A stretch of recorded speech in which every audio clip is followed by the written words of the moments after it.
Okay, I thought it was a very physical practice, really the last practice of our camp as far as having pads on and being physical. So it was a very long practice, a lot of tackling drills. So it was good to see. We got some guys banged up, but that's what happens when you do this. But we needed to do this without scrimmaging this weekend.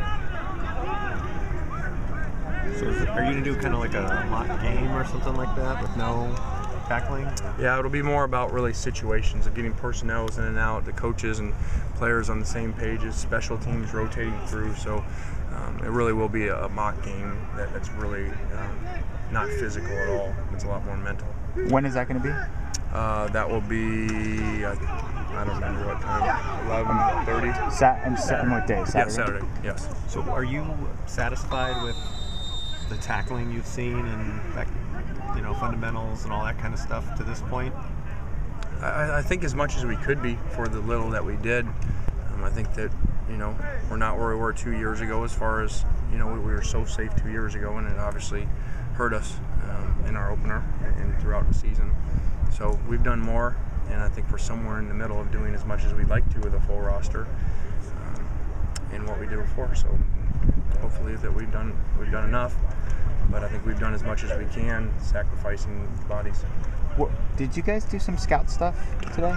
Yeah, we did, and it wasn't as much really about Hawaii, even though the schemes were. It was really more about getting us adjusted to what we expect from our scout teams, because we hadn't broken up before, and kind of coaching them up and coaching our own players of how we expect to run scout team at a very fast pace.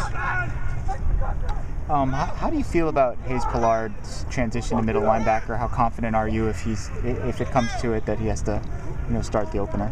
Extremely confident. I can't imagine Hayes could have done better than he did. Moving basically in one day, we put him in there, and it's like he'd been there a long time. Maybe in the, if we had different personnel and different people, there's nothing saying that's not his best spot, in the long run, and maybe his spot at the next level too. What does he do well? What do you like about him? Because he's so physical. He's very smart and he's very physical, and that's what you want. Your middle linebacker's got to line everybody up and make adjustments, and then also he's got to come downhill and play physical. So really, that's who he is.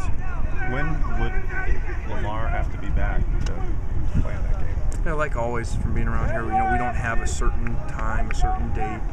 It all just depends. It depends on the guy. It depends on all kinds of things. So there's no way to put a specific date on it or a specific amount of hours before the game.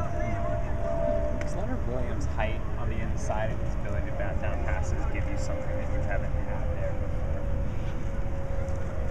before? I would say he's probably longer than our inside guys this time around. We haven't had very long inside guys, so we need more guys like him. We'd be pretty well off if we were signing 4 or 5 guys like that a year. And there's a lot of them, down there in the SEC, where he's from.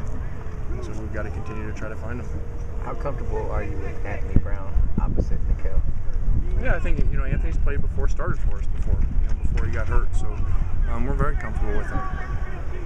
What's Torrin Harris's status? Is he still around? Is he rehabbing? Yeah, he was here. He was here at the beginning, and he goes in. So hopefully he'll be back. And about length of that, the question we get is the potential use a red shirt for Zach Banner to be a kickblocker? Is that a thought in process there? I don't think we would do that. I think for a kid just to play on one special teams, I don't think that's really fair to the kid. So that really wouldn't go into evaluation. We'd have to, if we were going to do that, we'd have to make sure that he was going to play on offense too. Can you do more things with Marquise now than you could last year?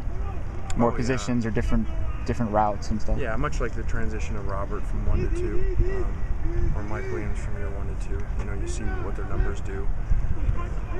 Because they can move around more places. It's hard as a true freshman to know that stuff. Most true freshmen can't even line up. So yeah, he's definitely made the transition from being able to play one spot, maybe 2, to being able to play all of them. Now you have 2 guys that can do that. Not to give away any big secrets, but do you want to kind of get the ball in his hands more because he's such a good runner after the catch? Well, I'd hope so. We're not a very good staff or a very good play caller if he's not touching the ball. If you're going to make a statement that he may go down as the best receiver ever, you better make sure you put the ball in his hands. So Ideally, when we have really good players, we like them to touch the ball a lot. Do you feel you've kind of spearheaded a lot of the attention of these guys in this offseason with comments like he could go down as one of the best receivers? Well, I think I probably said some of those things late last year, when he really made his run towards the end of the year. And really, I know it sounds pretty strong, but I think he was kind of dominating college football at the end of the year. You look at what he did versus UCLA, he dominated the game. He was like a man playing amongst boys in that game. Barely touch him, and then 315 or 325 yards in Eugene as a true freshman. So that's really where that comes from, and he can handle it. I don't think he makes statements like that. If a kid has any question of his work ethic where you think it would go to his head, it doesn't. He's one of the hardest working guys we've ever seen out here. Matt Barkley's completion percentage last year was close to 70%, something we haven't seen here before, really usually mid-60s. Have you changed the offensive system at all to kind of make it more like a system quarterback situation where he can get up that high?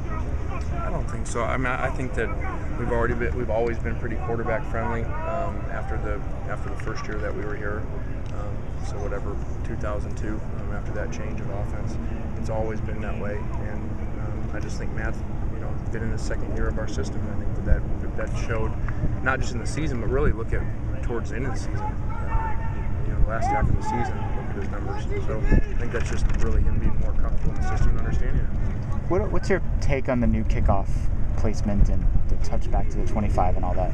I don't know that I really have an overall take on it. We're just trying to master the situation of what it is and seeing how we can figure out a way to do best. I really didn't think about what does it mean really as far as an overall rule. Do you maybe not know what it's going to mean until you start playing the games and see how people handle it? I think we don't know what people are going to do. Are people going to attempt to kick touchbacks and kick it as far as they can with a little hang time, or are they going to try to pin you deep with a lot of hang time because they're closer to covering it, and the touchback gives you 5 more yards. So it'll be interesting to see. And I think you're right. It's hard to tell now. What is it about Devon that's seen him kind of sense? It should totally depend on the personnel. It should depend on where you're playing. If you have the win, do you have a really good cover team, and how is your kicker, and how is the return team that you're playing? So I think a lot of things will go into how you kick the ball. What is it about Devon that's... We'll try to kick touchbacks versus Oregon if you're asking that. Seeing him overcome these setbacks the last few years to be in a position where he's at to be maybe this number 3 guy receiver. Fortnite? Mm-hmm. Yeah, I think it's a classic story of if you stay, you play. And for the most part, that's true here. If you stay long enough and you really stay in the systems and you learn what you're doing, you're here in the off season, you eventually play. And much like Brandon Carswell did last year. And he's doing that, which is great to see. And he's really matured. And, when we talk about where our issues are, that's where it's at. Not enough of those guys. There just aren't numbers. You look at your juniors and seniors, you don't have many scholarship players. And that's what you're missing is those role players. And so that's why we have to overplay our top guys.